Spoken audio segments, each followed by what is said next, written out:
What's happening, Expeditioners? It's Peter here. I want to talk to you today about taking that trip to the airport. Not just the whole trip, not the whole kit and caboodle, the whole big shebang of the vacation, but just the transit to the airport and the issue of parking your car. So many times you have to go to an airport that isn't close to your house. For many of us that live out in the suburbs or far away from a big city, you're going to drive to the airport and park there. Now, there is usually long-term economy parking, but it can still be very expensive. And depending how long your vacation is going to be, it can actually really add up. So there are a couple of economy lots, and the cheapest one is $17 a day, but it is usually full. It is way far away. It is one of the small slots.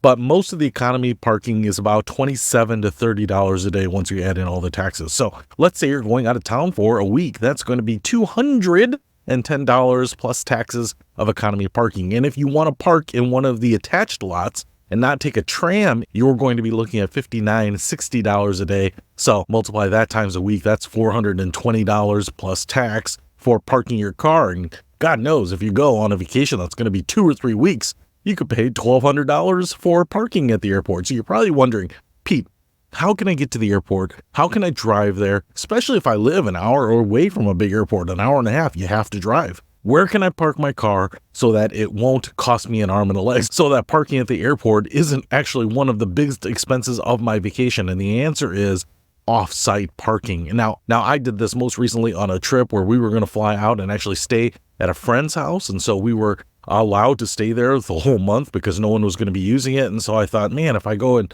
decide to stay 3 weeks or 4 weeks or 2 weeks, no matter what, if I park in the economy lots at the airport, it's going to be expensive. And on top of that, it's not super convenient because you're out at this remote lot. You got to take all your stuff, get on the tram, take it to the airport. So one of the things that I found was a number of options, but the app that I actually used was called the Parking Spot. It's actually a website and an app, but it's a little bit like Spot Hero to me.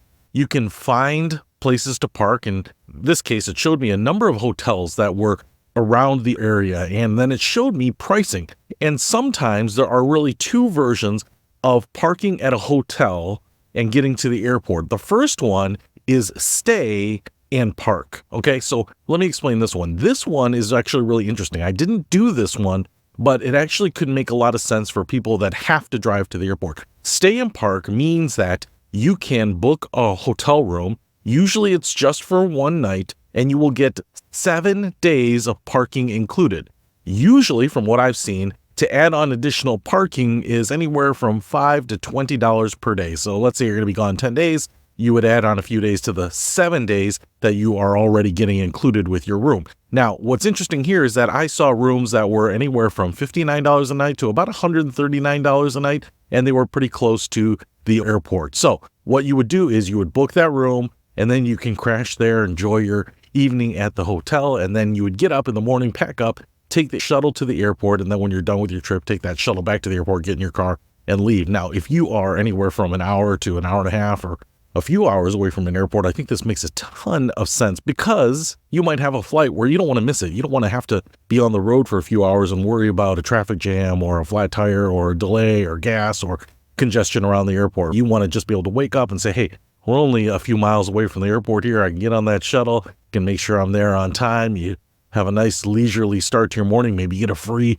breakfast at the airport hotel. So that can actually be a really great idea for the people that have to drive a long ways. Even if you live close, it just might be a little more peace of mind knowing that you are right next to the airport. The other option is just to pay for the long-term parking. And this is actually what I did here. So I looked and it was actually $50 a week to park at the hotel airport. So that is only $7 a day by my math, basically 7 and something change to park at the airport hotel. And if I decide to stay there 3 weeks, that is actually only $150. I ended up staying 2 weeks, so it was $100 to park there. And what you can do is you can do everything on the parking app. Now, sometimes if you do this through the hotel's website, they do have the option to park and then get shuttled over to the airport. So you can do it on their website too.